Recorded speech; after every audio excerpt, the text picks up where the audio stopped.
Little girl, hello, I just returned home from a trip to Finland with my sister. Nice. We had a great time. We went dog sledding, saw some northern lights, and enjoyed the beautiful snowy landscapes. That sounds beautiful. That's awesome.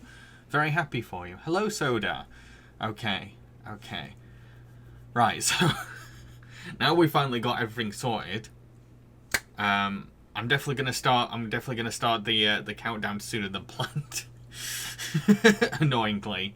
If you're wanting to know what I'm working on at the moment, I'm currently editing the next Film and Chums podcast, which is a podcast on the Enchanted films.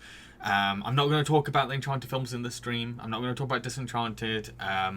So don't expect that. I'm saving everything for the actual podcast. The podcast has been it was recorded last Friday, and I'm currently in the middle of sound mixing at the moment. Hopefully going to get it up maybe Thursday, Friday. See how things go.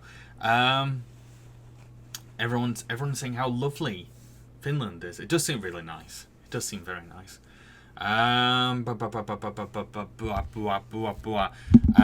also like I've said before, I'm also directing my next film, Play Crime.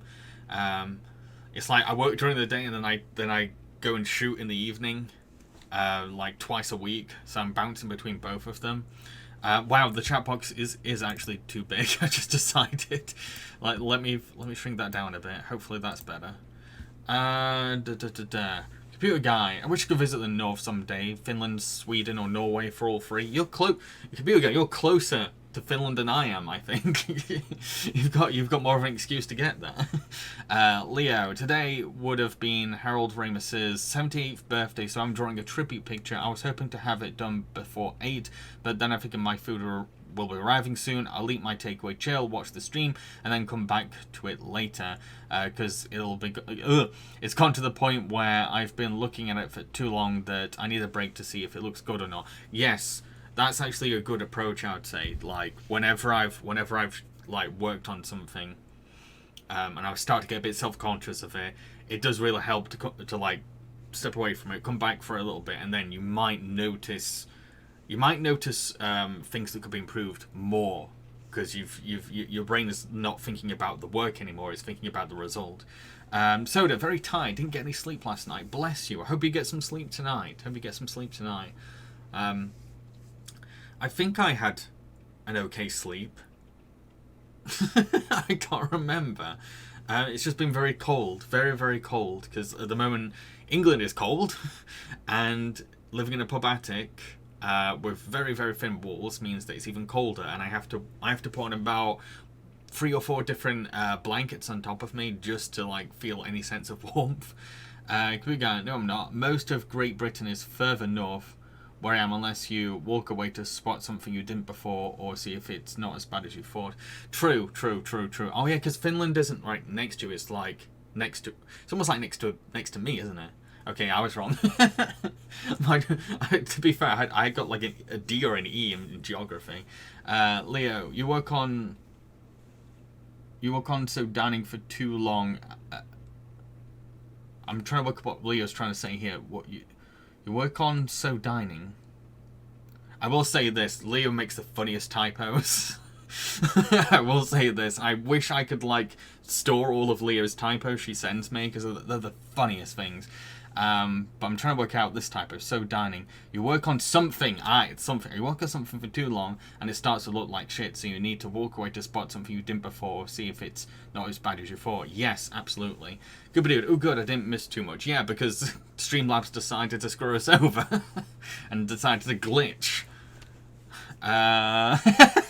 Leo, 1, fuck you. 2, something. I think what I need to do is log all of Leo's typos and make it into a book. The book can go to the book sales can go to a charity of Leo's choice. Here guy. No, not even literally any place in Great Britain is closer to Scandinavia than I am. I'm pretty sure that even a trip by boat is faster by car. The only advantage I have is technically. I need to have a refresh of the map of Europe at this point. It's all over the place in my head. Soda, I think it's mild elements of cold since being splashed by a car. Leah, other cold. I have to wear a face mask inside because the cold hurts my nose. Bless you. Yeah, it's way too chilly. And like I think I'm gonna start wearing layers when I go to bed. It's that freaking cold. But the plus side of it being a cold winter is that for the first time in 12 years we're getting a white Christmas, which I really like because I love the snow. I love the look of the snow. I love snowball fights. I love snowmen. And I've been making a film throughout the snow, so like there's so many scenes that could end up having like snowflakes falling or snow on the ground or snow on things, and I like that. Snow has a beautiful aesthetic that's gonna just fit right into my film, I think. Leah, then again, I can't get mad how many times has one of my typos made us both laugh so hard we're crying. Yes, I wish I remember half of them. Like a lot of Leah's typos, the fun of it is working out how did she make that mistake. Because you work out what she was trying to type, and then it's like, how did you reach that? I don't get it. I remember like telling her something very emotional, and she accidentally said "fuck you" or something. I don't. It was that kind of level, and then she was like, "Oh no, I didn't mean like." It's that kind of typo. I love it. Like I need her typos when I'm feeling down. Computer game, please let it snow over here as well. I'm dreaming of a white Christmas just like the ones I used to know. And there goes my DMCA strike. Soda, the cold doesn't bother me, but I do get pains. We've had 2 song references back to back there. Cold doesn't bother me anyway. The only thing I don't like about the snow is touching the snow without gloves. I really, really don't like that. I did it before when I was a kid. When I was walking to school, I grabbed a bunch of snow in my hand, like, and then the rest of the way I was like, but it's not as bad as because like I used to do a lot of hiking growing up as a kid, and I remember going like an 8-hour hike, and I didn't bring gloves because I was a stupid kid, and like it was horrible. It was absolutely horrible. So I was going on this 8-hour long hike when my hands were like freezing and my pockets weren't helping. And I think I was crying. I think I was crying half the time. Leo, it was "you fuck" is what came out. Yes, it nearly killed us both, cheered you up there. Oh, remember now, I think it's because you were trying to say "oh fuck" because it was a really bad situation I was in, but you went "you fuck." I was like, what have I done? I didn't cause this situation. It was so funny. Cooper dude, I used to live in New York. When it gets cold there, it gets so damn cold. Heck, one time I remember it snowed on Mother's Day. Well, the thing is that England is just naturally cold as it is, and like we're not even used to like that. You know that thing in the sky that comes out like twice a year in England? Sunshine, that's it. We're not even used to it. It's like it's kind of typical weather when it's cold. But when Viva came over in this during I can't remember when it was, but she came over in this some time, and she was surprised that it wasn't as cold as she thought it was. I remember now, it's because it was the summer. She came in the summer and she was like, "Britain's not that cold because it's the summer, Viva." we get a brief moment of sunshine, and it's really, really, really, really, really, really, really, really, really hot sunshine because it's a heat wave. Hang on, who's this? Who's texting me? Who's texting me at this hour? Who is it? I'm in a stream. I should have put my phone on mute. I'm sorry. I haven't got a clue. Oh! It's Joel, my co-writer and producer on the film I'm working on. I've been waiting for ages for him. Contacts me while I'm in a stream. I've been waiting for him to look at the dailies for ages now. And he's like, just contact me while I'm busy. Thanks, Joel. I think I'm going to turn the sound down a little bit because it's kind of peaking. So do you think that's bad? Years ago, me and my dad were on a way to pick someone up from work as it began snowing heavily, getting stuck on a hill, and guess who had to push the car up the bitter cold without gloves? Yikes. You're selling me on your country pretty good here. Long live the cold. I prefer the freezing cold to the boiling hot. Have I just frozen? Yeah, I've just frozen. I swear I just froze. Starting again. The glitch is coming back. But someone reminded me of something. I remember one time my city had snow that was possibly up to here. I think it was quite high. Let's just say I don't know, maybe waistline or something like that. It was really high snow, and I made a documentary about it. And like all my friends and family really liked it. I was just like wanting to document the snow because I thought it was really cool. But like everyone was like, "Oh, this is a really good documentary." I was like, "It is? It's just me going around going, oh, snow." But if you want to if you want to enjoy coldness and misery, come to England. Lots of that here. Okay, I think it's time we did our little countdown, which is top 5 Gravity Falls villains. Now this one, I didn't really have that many to choose from, really. Because once I boiled down the ones I liked, it was like, oh, there's only like, well, stood out the most to me. It was maybe like 7 or 8, and then the tricky part was like working out which one was 5. So it wasn't that bad. This is one of the easier ones to do. Computer guy, I remember having to drive an hour in a snowstorm shortly after getting my permit 10 years ago. That was one heck of a drive. Yikes. Okay, yeah, so we're gonna top 5 Gravity Falls villains. Some of these will be predictable, some of them might not be, you don't know. That's why I was kind of surprised that people picked this topic, because like everyone knows what number 1's gonna be. There's not gonna be much of a anticipation for what number 1's gonna be. But if you want to know my top 5, this is your chance. This is your chance to work out which I've narrowed down. And I have watched Gravity Falls maybe 3 times now, so I think I've made a fair verdict, I'd say. Okay, so what is... Soda, tell you what though, when I came back home, I did not have a good stiff drink. There is but one choice for number 1, I agree. Yeah, you're all going to know what number 1 is. There's not even a point guessing. Anyway, let's start with number 5. My number 5 is Blind Ivan. Yes. Bear with me. So Blind Ivan is insanely creepy. Let's just say that straight away. He's very creepy. I mean, look at his design. It's just, there's almost something skull-like about it. His facial figure, and yeah, it just creeps me out.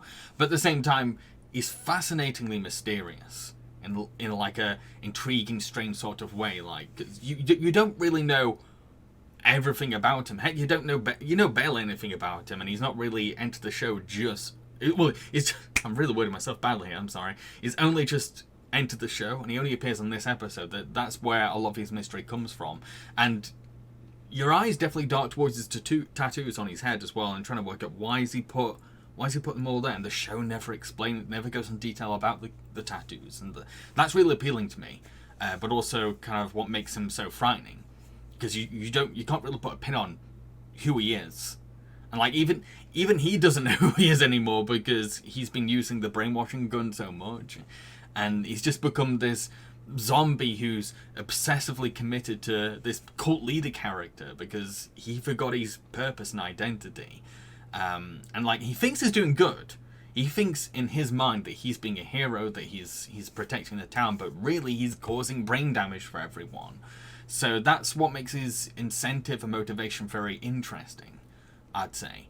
And there is something very tragic about his fate by the end of the episode, because he in order to like end the blind society, he has to be given the gun treatment, but because he's used it so much, it basically takes off everything, and Mabel has to make up the story of his life from now on, and he has to live that life out. I mean, like, there wasn't much Mabel and Dipple could do because they didn't know who he was. They didn't know what to fill that void with. So yeah, there's a lot of very fascinating things about him.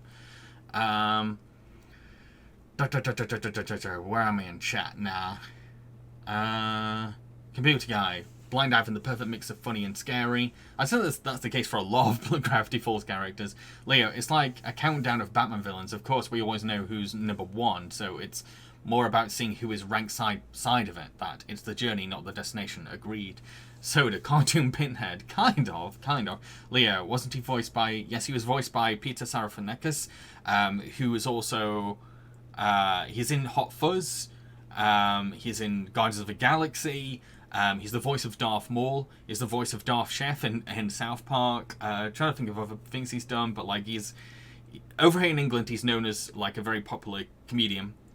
But outside, he's known as like a character actor and an impressionist, and like he can do a million different kinds of voices. He has an amazing natural voice. And what's interesting is that Peter kind of sounds like Patrick Stewart. You might think it's Patrick Stewart, but it's Peter doing a really good Patrick Stewart impression. Kibbadood, you fall. Everyone knows that's Toot Bumper McZazzle, the travelling banjo minstrel. I forgot that was the new name they gave him. Good guy. At least he was happy by the end. In a way, he's happy. He does walk off smiling, but there's still something a little sad there. Leo, ironically, I think you said his surname wrong. I probably did say Peter's surname wrong. I'm sorry if I did. It's Setufenowitz. I remember him tweeting once how it was pronounced, and he just put his name. He just put his surname. Yeah, Blind Ivan's great. If you have anything you want to say about Blind Ivan, now is your opportunity before I move on to my number 4. Oh, I'll tell you what. While everyone's thinking about the one want to say, let's have a clip of him. Let's have a clip of Mr. Blind Ivan.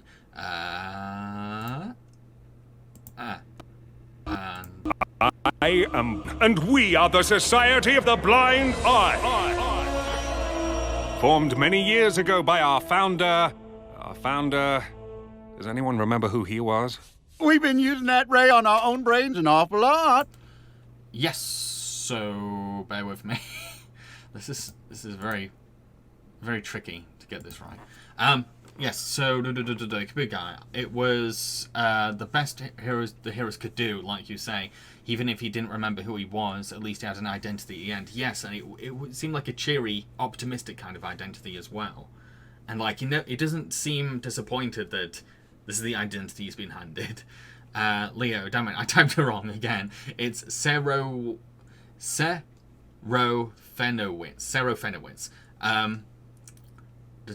Soda, that's a damn good impression of Patrick Stewart. Yeah, again, he's amazing impressions. Definitely look into his impressions. He's done a bunch of like reels of impressions he can do, and like he's one of the best British impressionists out there. I'd say he really is. And it's crazy to think that that's the guy that does the voice of Darth Maul as well. Okay, I don't think anyone else has got anything to say about Blind Ivan, so let's maybe move on, unless it's behind. Soda, was that Bill from King of the Hill I just heard? Yes, Stephen Root is the voice of Gideon's dad. Stephen Root is the voice of Bill and Buck in King of the Hill, Finn's dad in Adventure Time. He's also one of the villains in Get Out as well. Stephen Root's amazing. I love him. Oh, another good Stephen Root character is Milton from Office Space. Computer Guy, just one last thing. Funny to think this secret society thought it was doing good things for greater good. The greater good. Very hot fuzz, it is, yeah. Okay, that's Blind Ivan. Let's move on to my number 4. My pick for number 4 is the Shapeshifter. Hell frigging yes. He's friggin' terrifying, let's just say that right off the bat. Like, he can transform into any monster he wants, and he has the book of every single monster in Gravity Falls. He can be any of those monsters. So, he's incredibly adaptable. Super adaptable. But he's a very intelligent, like, transformative kind of character. Because, like, he when he transforms into something, he knows how to take advantage of that transformation, because he can imitate human life forms to like trick other characters. It's like he's not just like a big scary fancy Ditto. he's not like a mindless version of the Thing. But speaking of the Thing, he does have a lot of nightmare fuel level transformations. I'd say some of the most terrifying images in Gravity Falls comes from the Shapeshifters episode, and like there is something uncanny valley about the way he moves as well. Especially when he transforms into like it just, and like when he goes from human to monster, that just But most of all, I'd say the thing that makes him the most creepy and dark as a character is like right at the end of the episode when he's trapped in that cryogenic chamber and he torments Dipper. and like saying, this is the last expression you'll ever have when you die. And he turns into Dipper and poses as a screaming Dipper. It's creepy. It's creepy, man. It's creepy. Leo, the tattoos appeared. Oh, so this Leo's talking about the tattoos from Blind Ivan. The tattoos appeal to be because they're meant to evoke those busts you see in the psychologist's office that'll diagram the brain, called phenology maps, an ancient Greek pseudoscience about the brain. It kind of reminded me of that, so I thought that was the case, but I wasn't too sure. Soda, about Shapeshifter. Oh, this guy's nightmare fuel. He really is. Leo, it's the Fingers voiced by Mark Hamill. Enough said. Yeah, pretty much. when you've hired Mark Hamill to be your villain, he's gonna be peak villain. Leo, I do love how if you weren't aware of the twist, you could buy for a short time that he was the mysterious author. Yes, and that really shows how good the Shapeshifter was at playing characters. Again, he's not just a really good shapeshifter, he's a really good actor as well. And like, imagine, I think that's what's so fascinating and exciting about his character, is that imagine if he was successful. Imagine if he managed to get out of that bunker. That is really scary. That's really terrifying to think. Like, he could have been in competition for Bill Cipher. Soda, hey, good luck sleeping tonight. Leo, this is the last face you'll make you before you die part was so fucked. Can we go? Well, the shapeshifter was played by Mark Hamill. Wait, the shapeshifter was by Mark Hamill. Why don't I ever recognize his voice when he dubs stuff? I was also shocked when I learned that he was Fire Lord Ozai. He's just an amazing voice actor. He really is. Really an amazing voice actor. Leo, holy shit, it's just occurred to me, was the form we first met him in a previous victim? No, I think the form we're meeting him is supposed to be like a character on a baked bean tin, as far as I remember. Yeah, it was on a can. It was a character on a can. But yeah, speaking of nightmare fuel, let's have a little clip of the shapeshifter. Probably get going. Can I have my journal back?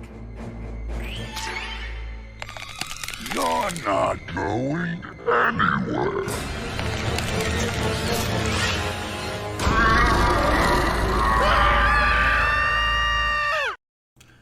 Yeah. I think what's so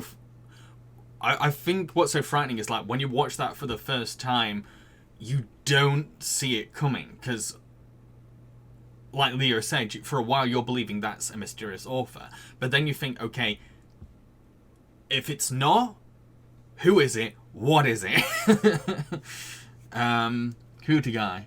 That weird blink. Yeah, the blink that's the first signal you get that this thing is not human and not the author at the same time. It's frightening. It's frightening. I just love how far Gravity Falls will go for its children's horror. And I wish there was more children's horror that took the risks that Gravity Falls does. Leo, you know it's mental when you can have that simple art style and still make something that creepy. Absolutely. Yeah. Absolutely. Does anyone else have anything else to say? Does anyone have anything else they want to say about the Shapeshifter before we move on to my number 3 pick? My number 3 pick.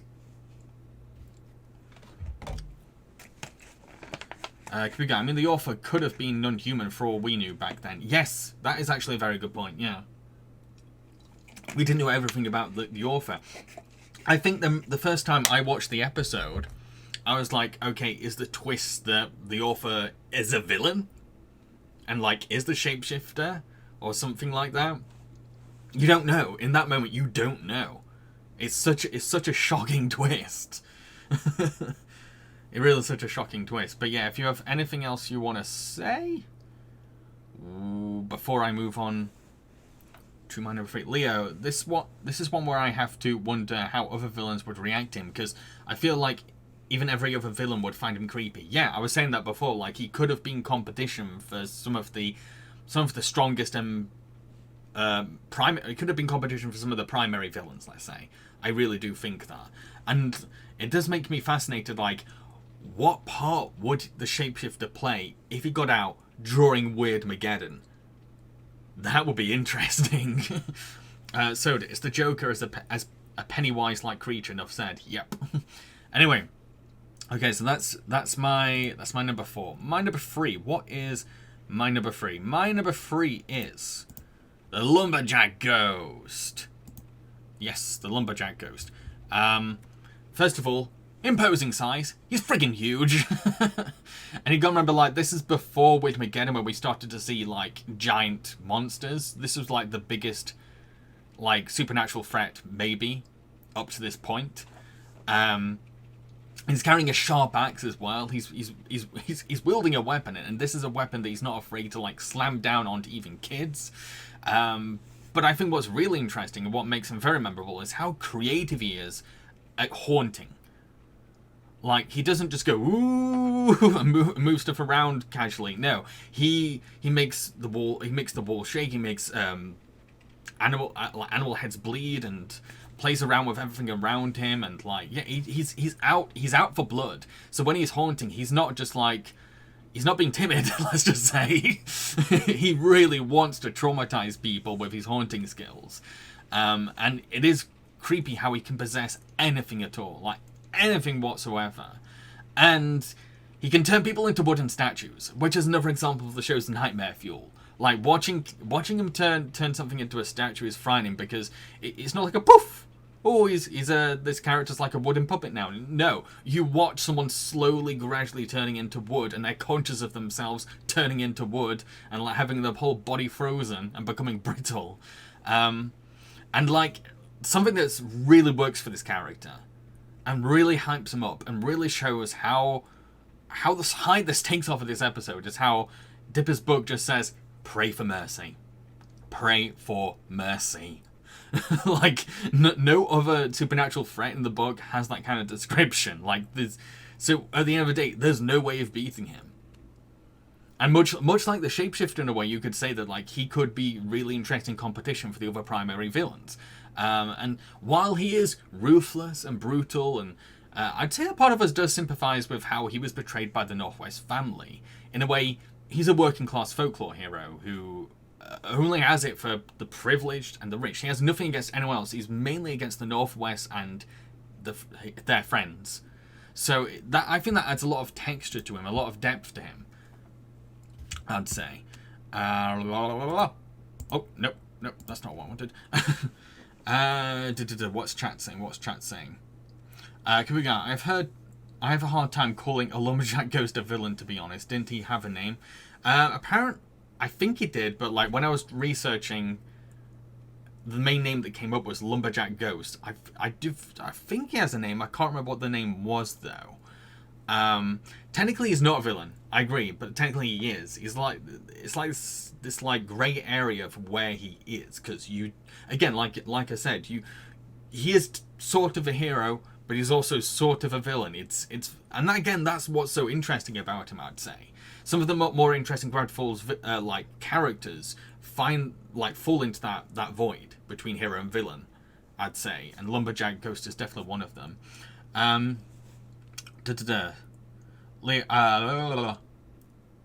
Leo, I remember wincing during the flashback when the axe landed on his head. Yes, it's really violent, even though you don't see anything. Plus the sound effect made it so evocative. Soda, oh god, that would be animal heads or something out of Evil Dead. Yeah. Leo, can't hate a ghost that says eat the rich. Yep. Cooper Dude, he's one of the more sympathetic villains because he was stabbed in the back by the Northwest after a false promise of equality. Cooper Guy, the real villains in this episode of the Northwest. Technically, yeah. But I would say that like in terms of like interesting villains, I'd say Lumberjack Ghost is more interesting. Leo, his name's Archibald Corduroy. Yes, I remember now. It's coming back to me. I think we're safe for not remembering that name. Yeah, it's a difficult name to remember. But to be fair, I could have double checked. I don't know why all the wiki pages were just saying Lumberjack Ghost and he has a name. But yeah, definitely my number 3 is Lumberjack Ghost. And even when working on this countdown, like, he was a bit lower than I was thought. No, actually, there's a lot more to him compared to the other villains. Can we go? Wait, Corduroy, like Wendy. Yes, I think. Oh, I never even realized. Why did I never realize that? It's one of Wendy's ancestors. I never realized that, which is strange. It's because it's like. Wait, hang on. I'm confused. Wait, yeah, Carly has the same second name as Wendy. Okay. It's just strange that never got addressed in the show. That is interesting. But also makes sense because it's a lumberjack family, so. But yeah, does anyone have anything else they want to say about Lumberjack Ghost? That means her family have always been lumberjacks. Yep, always been lumberjacks. I don't know, that is kind of it's interesting that Wendy's not in that episode, and Wendy's never mentioned that folklore attached to her family. Interesting. Liam, that makes sense because the rest of the... Yep. They do look like, yeah. How did we never notice that they're related? I think it's because every time I think of Wendy, all I hear is Dipper going, Wendy! So I just attach that name. I don't think about her surname. Wendy! Wendy! That would just sound like Morty. Leo, I love the background details like that. Yeah. That's what's so great about Alex, is the clues and the world building for Gravity Falls. When Alex Hirsch comes up with them, he doesn't hold the audience's hand. He doesn't say like, right, this is what I was aiming for. Do you get that hint? Do you get it? No, like, if you go back and watch Gravity Falls, the clues are very nuanced for a kid show. Late for good, one of Wendy's great-grandfathers, never thought of that. Leo, looking at this guy, I bet there's some badass fan art of him out there. Oh, definitely. Absolutely. Right, okay. Well, let's move on. Let's move on. I don't want to stay on this character for too long. So, who is my number 2? This one's probably going to be obvious, probably not, but it is definitely Little Gideon! Yeah! It's absolutely Little Gideon. Friggin' love Little Gideon! It's kind of crazy he's voiced by the guy that directed Angry Birds movie too. But yeah, I really like that a lot of his motivation... Well, there's so many layers to his motivation, like, but on the surface he's definitely like lovesick and very possessive of Mabel, and like, a lot of his motivation and why he does things comes from his obsession with Mabel. Like, he's not in love with her, he just likes the idea of Mabel. And like, because he's so possessive of her, he doesn't think rationally, he just thinks, I want this girl, and like, that is terrifying. And he's so scared that he scares his own parents, and like, they'll actually do his bidding and listen to him. Like, he's in charge, he's in control of his family. That's messed up. And I can see why they have that kind of relationship with him, because he has such an unpredictable temper, and when he shouts and when he loses his temper, while he is tiny and he is basically a child, it is scary how he sounds when he's like yelling. And like, his brashness makes us both love and hate him, because it's just so funny seeing him having tantrums all the time, but you also kind of like, this is our villain. But he also makes things really personal with the Pines family. Probably more than any other villain in the show. Like, he really does have a vendetta and a grudge against the Pines, and like a lot of his villain decisions come from, I want to get back at the Pines. That's a really good way of like building a hero and villain relationship, I think. And he knows how to use his cutesy public image to his advantage. Like, he knows when to act all cherubic, and like he's got a lot of the town wrapped around his fingers for most of the show. I'd say like the whole of season 1. He manages to like have tricked them for that long. It's crazy. But at the same time, it's creepy how he's spying on every single Gravity Falls resident.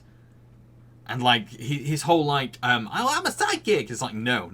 He's spying on everyone. He's literally spying on everyone. That's freaky. That's just creeps me the hell out that like he went that far. But at the same time, he's really creative with his schemes. Like, on rewatches, I started to realize, like, he is one of the most imaginative Gravity Falls villains. Like, he's not out to cause chaos like Bill and others, but rather keep control and power over Gravity Falls as a con artist celebrity. Like, from hiring Bill to explore Stanley's brain for a safe box's code, to using his the dark arts on his own father to rig an election. Like, he's very intricate about his plans. He's not like, whoa, I just want to do this, I want to do that. He's just like, he's got so many steps to what he's wanting to do. And that's what makes it scary when his plans fall apart, because you know he's put so much overthinking into them that like he beats himself up if it doesn't go his way. And he does eventually come around by the end of the series, becomes sort of kind of a hero by standing up to Bill, and I do find his little bond with the gangsters, the gangster thugs, to be quite charming and funny. And it's kind of nice how like Dipper's like kind of turns him around in a way where it says like, look, this isn't what Mabel wants. You have to think about what Mabel wants. Yeah, love Little Gideon. So what do people think of Little Gideon? Let's have a look in chat.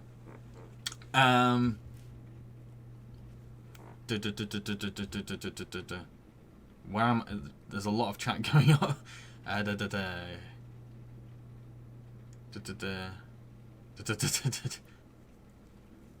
Leo, Gideon Gleeful, yes.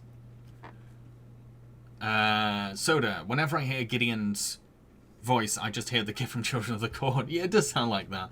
Leslie, Bill's cipher is obviously number one. Yep, we know. Everyone knows that. I'm not going to be around the bush.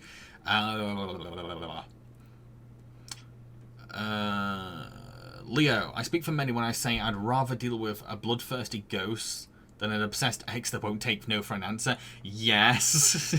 Yes, actually, yeah. Also, Leo, I remember before the second season, some fans speculated he was a vampire, and when you consider all the clues pointing to that, I'm amazed that was never confirmed. That's what's interesting, though, because it fits into the mystery of the show, because, like, the show is already built up. These are the things that can exist in this world. So you can't really rule out Little Gideon being a vampire. It could have been possible all along. It really could have. Soda, I think while he's creepy and comedic, he's sort of the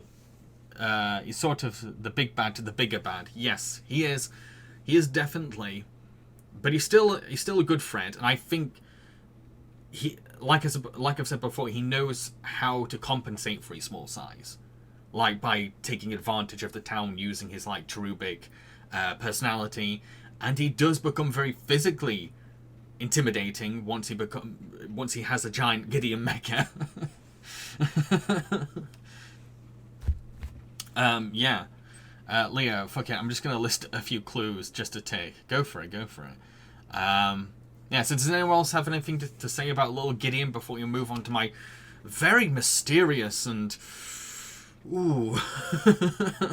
behind closed doors decision for what my number one is? What could it be? Ooh. So if you have anything else to say about Little Gideon, now is your chance. Now is your opportunity before we move on. Oh, and I just want to point out that I currently have a fundraiser for new sound equipment. If you head over to gofundme.com/JambareeqiSound2, feel free to donate in return for rewards. It'd be really appreciated, and it would mean much, much, much better, crisper and cleaner sound equipment for my Twitch and my channel, and I'm sure you definitely appreciate that. So do we all know what it is? Yeah, I'm not even going to get you to guess. Like there's no competition who is number one. Blah, blah, blah, blah, blah. You don't have to guess. Nobody has to guess who it is because we know.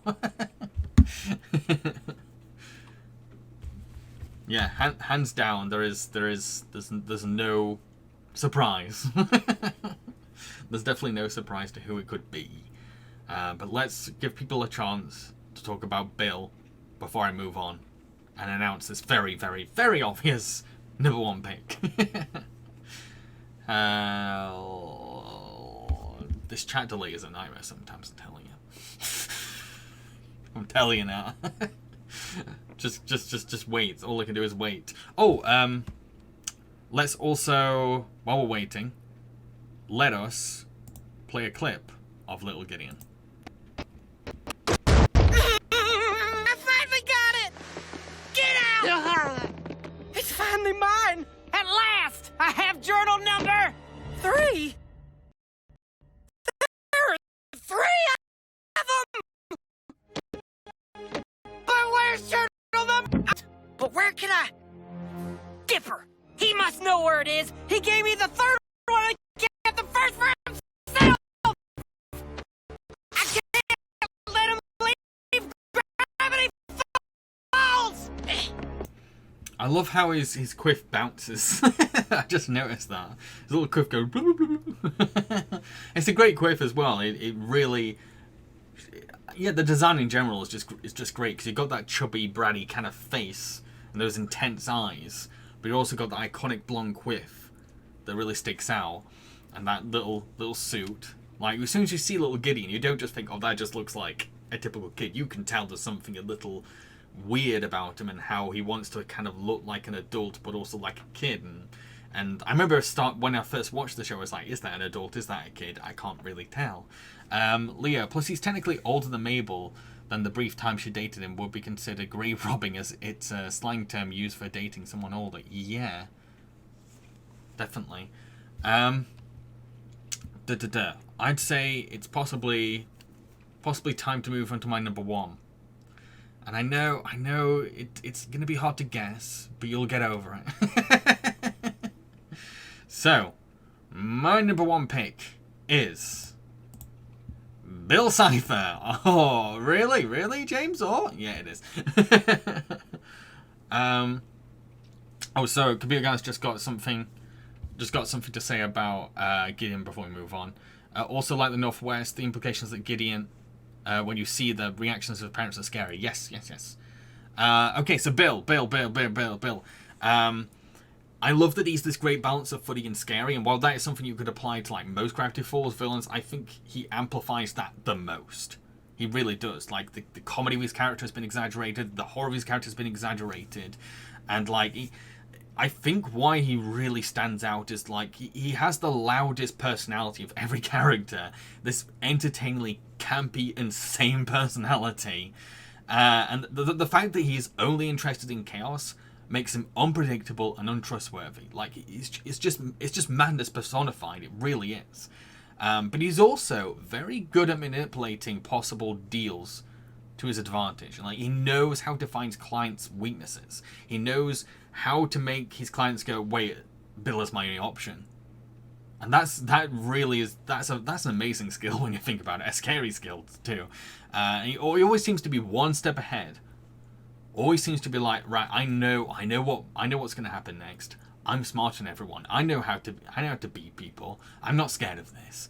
And I think Gravity Falls does a great job of not only developing him as a threat throughout the show, because like he just pops in and out, and you don't really acknowledge him as like the big villain until things get darker and darker.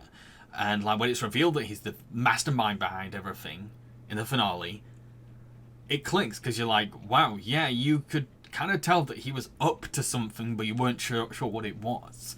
It's very, very good storytelling. And like that's the thing, he has the most dangerous villain scheme because he's causing the friggin' apocalypse. I like that his design is simple but iconic. Like it's a very striking villain design inspired by the Illuminati Triangle, but it's not just the Illuminati Triangle. It's like these little things have been added, and it's like, oh, it's great, and like the color yellow really bounces against like the dark backgrounds of the show in like the spooky backgrounds. I think Alex Hirsch's voice for Bill Cipher is brilliant, absolutely brilliant. I love hearing Alex bounce between sounding charismatically charming when he's making a deal, but then just disturbingly maniacal in a split second once Bill loses his temper.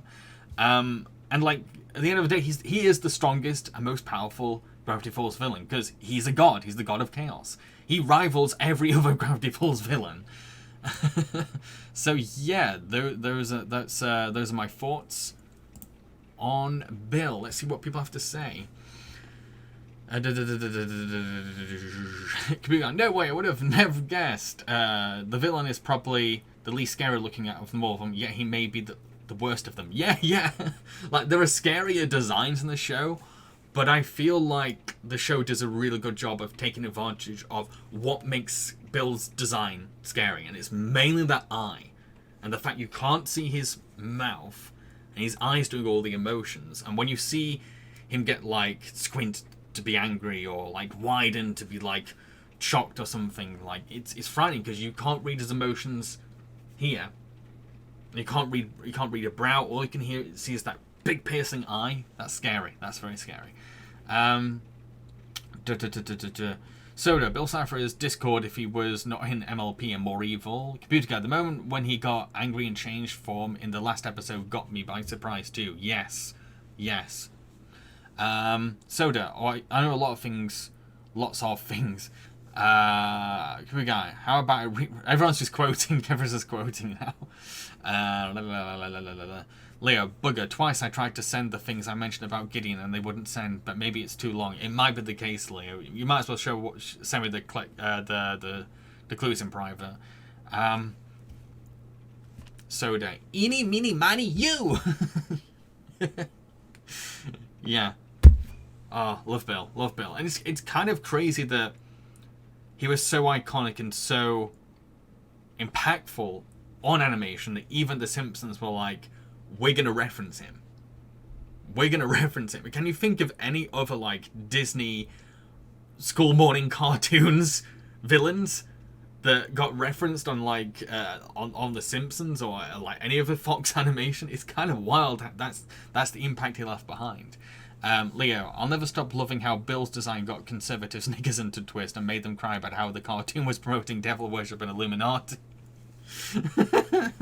They completely missed Alex's point. Like, yeah, yeah. And I really like the idea that throughout the show you're consistently reminded Bill has eyes everywhere. Bill can see everything. Leo, I remember the part where he pulled the teeth out of a random deer and it made me go, Jesus. Yet the kind of stuff that he does really pushes the boundaries, especially for Disney. Like, not just the deer scene, but also Pacifica's dad, like, just swapping his whole face around. That is one of the most terrifying, nightmare-fuelish scenes ever. Computer Guy, even Gideon was like, you're insane. Yes, when you even got Gideon, one of the craziest Gravity Falls villains, going, what is wrong with you, Bill? That really amps up how scary he is, how dangerous he is, how insane he is. Like, and I like that once you see what Bill is up to, it makes all of her villain schemes in the show look petty. It's like, you look back and it's like, oh, that's cute. Oh my god, Bill? Leo, Gravity Falls Kid's first Lovecraft. It is technically, yeah. It's a very Lovecraftian show at the end of the day. Particularly in the Weird Mageddon saga. It goes full Lovecraft in that arc. But does anyone have anything else they want to say before I wrap things up? Anything at all?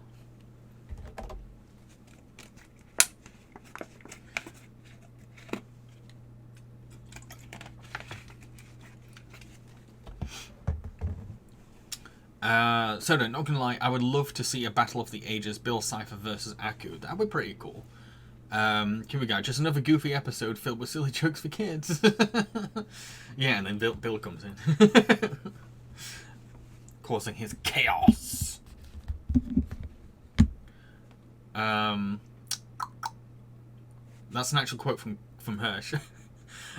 Has anyone actually seen Alex Hirsch's he's done a whole video where he shared his responses to Disney's like feedback on Gravity Falls, like the things he had to change and stuff, and his sassy remarks that he responded back, so good, so good.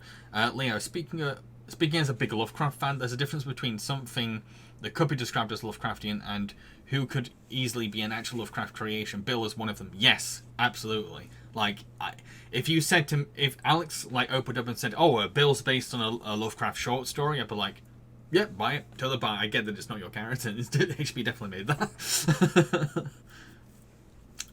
Computer Guy. No, I haven't seen that. So this is I have seen that. Yeah, go check it out. I really recommend it. It's one of the funniest things ever. So damn funny. It just gets funnier and funnier because Alex's reactions. He's just playing comedian the whole time. I think I'm gonna watch it again after this stream. Leo, I still love the missed opportunity that David Lynch didn't voice him, and considering the weird shit you showed me about him, I'm surprised he turned that down. Yeah, I'd be down for David voicing him, to be honest. I love Alex's take on Bill, but I feel like David could have brought something even weirder to him.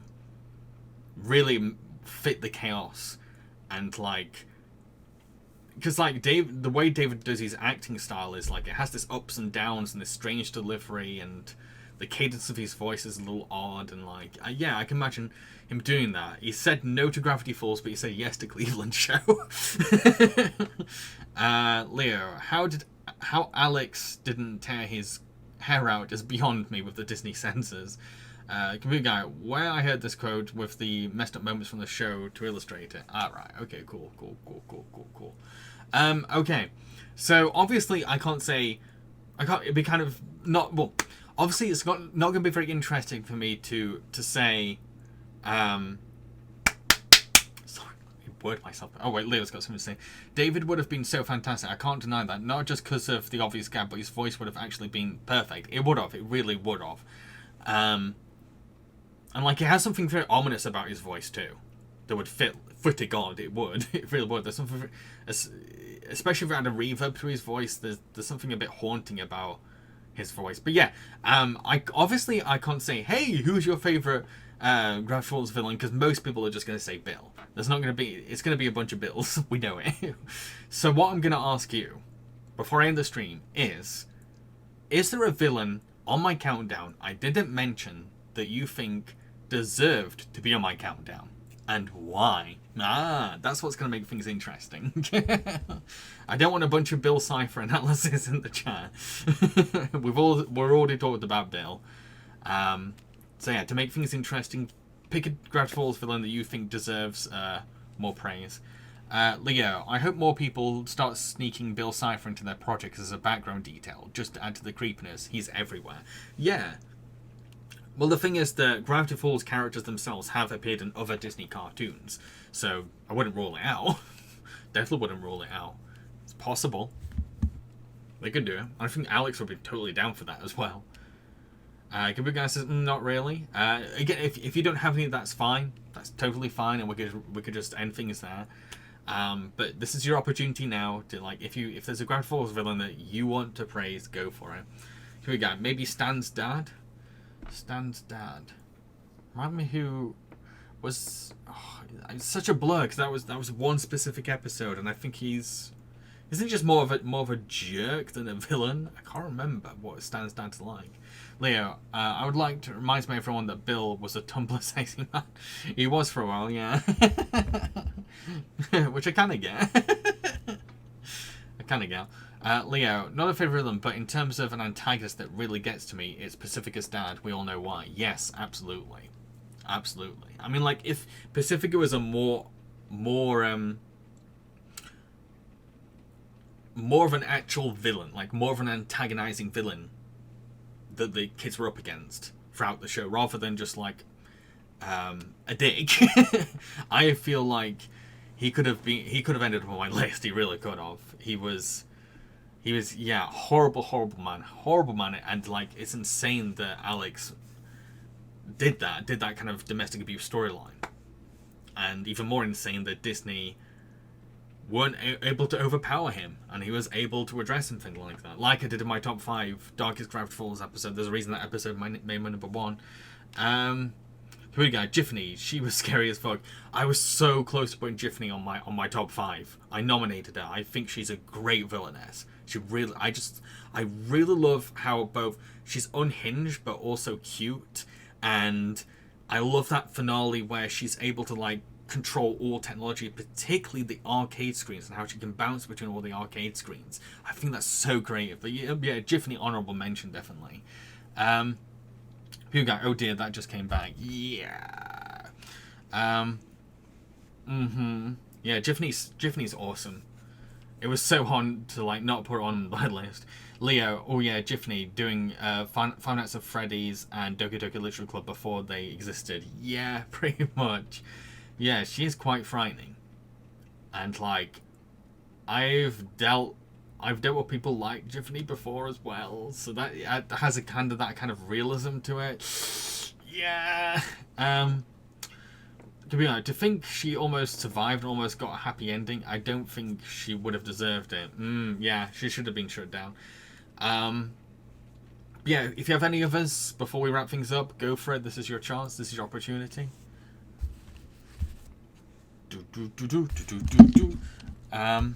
Soda, when an anime dating simulator is scary. Yeah. To be fair, we've got Yandere Simulator. Well, we don't because it's never going to get finished. But we've got Yandere Simulator. That's close. We've got Yandere characters in general. So yeah, there's probably a lot of Yandere dating simulators out there. So it is very evocative of that, pretty much. Also, this Wednesday, Pokemon Movies Quiz. I tried to do it last week on Pokemon Week, which never happened.